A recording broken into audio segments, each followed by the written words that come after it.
As far as I remember, I've always been a social entrepreneur. Remember, I was 12. I did so many things. I've launched so many projects, mainly within education, training, entrepreneurship, and a lot for employment. At a certain point, I wanted to do something for women. So I looked around me what existed already, and I saw many stuff. But they were tackling beauty, fashion, maximum well-being. Nothing or almost nothing about the autonomy. And autonomy comes through a paid job and a good job. It helps a lot to have more autonomy. And so I said, okay, I will launch JUMP. JUMP dedicated to gender equality in the workplace, helping women to fulfill all their talents in their job, and helping organizations to cancel every kind of discrimination between women and men, to have more gender-balanced team, especially at the top of the management. If I knew it would have been so much difficult, I don't think I would have found the courage to begin. I didn't know that working on gender equality was really revolutionary. I didn't know it was so much subversive. I learned so much. For example, 60% of the graduates in Europe are women. That means that we do represent the biggest talent pool.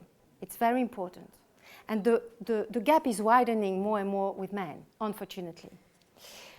The Economist 3 years ago made its cover on, thanks God we have women. Why? Because they analyzed the incredible increase of well-being since the Second World War, especially in the US, in Europe. And they found it out that it was not thanks to the development of the BRIC countries, you know, Brazil, China, and so on. It was not thanks to the development of the information technology and IT. It was thanks to women because of their massive entry in the labor force.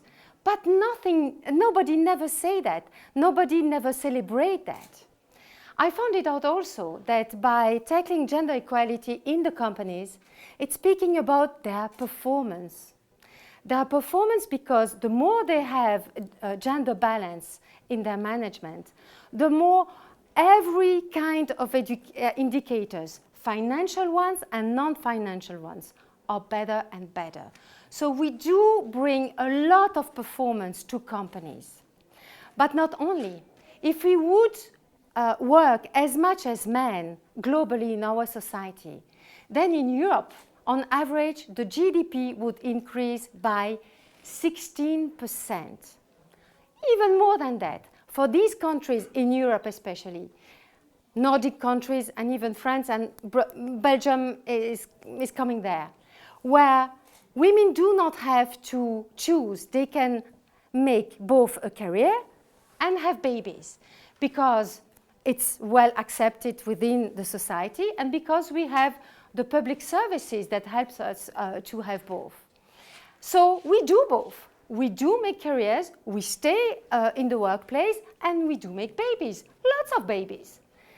In the countries where it is not well accepted, like Germany, like Italy, Spain, Greece, and so on, the major part of the countries in Europe, then the women tend to get out of the workplace at a certain point of their life and make only one baby. And so they suffer, these economies suffer either from a rate of employment and from a very low rate of natality, which is damaging so much the economy and not preserving our fantastic social security system. So women do make so much, but if we want them to make even more, to go even more into the workplace and to work like men, that means that at home we have to share the responsibility. Did you know that in Europe 80% of the unpaid work is done by women? 80%. That still nowadays we do spend 2.5 times more hours on childcare and house chores. That means that women sleep less, have less leisure, and of course can work less outside home than men. That means that if the economy needs us, and if we want to give all these talents, all these incredible skills and force to the economy, that means that within the family, we have to change the roles. We have to have equal roles. We have to change the masculinity and femininity. A man is not anymore the guy that is earning so much and making a fantastic career, being all the time in the company. And a woman, a fantastic woman, is not the best mother in the world and the best cooker. She can be everything. She can be so much more than that. And this is about changing identity, having more equal roles within the family.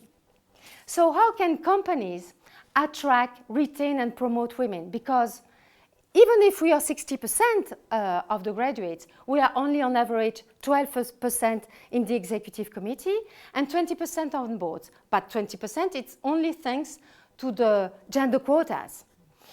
So they have to do a lot in order to inspire us and to keep us working and to promote us to our good level of skills. So what they tell me all the time is that, Isabella, in our company, we do not discriminate. We offer equal opportunities for men and for women.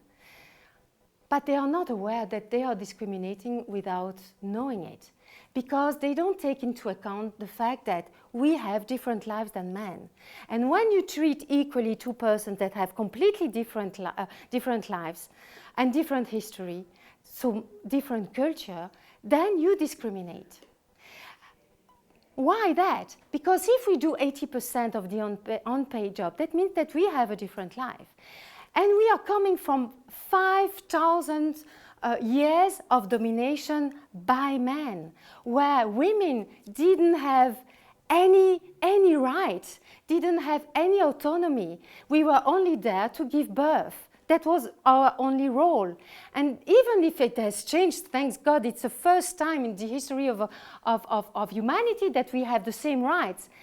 But the real equality, it's a bit different. It's a bit more difficult to get to.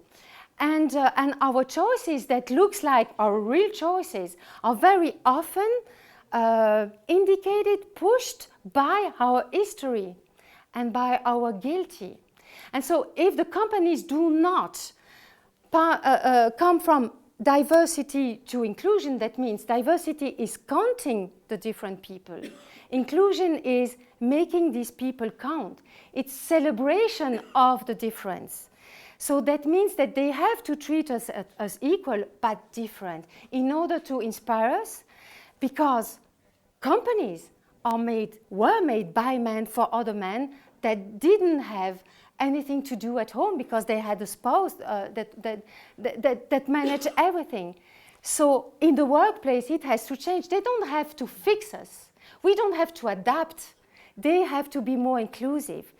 They have to accept, no, more than accept, valorize another style of leadership, other kinds of attitudes. And by doing that, we will change the workplaces to make them better for ourselves, but also for men. It's not a win or lose game, it's a win-win game. The more freedom you give to a woman, the more freedom you give to men, of course. So it's a win-win game. And by doing that, we will change the companies, making them a better place to work. And I really do think that by having more and more impact, we will change the economy. And women, with the help of men, by changing the economy, will change the world, because we will change civilization. From a civilization of domination, we are getting to a civilization of collaboration for the first time between men and women, and this is really fantastic.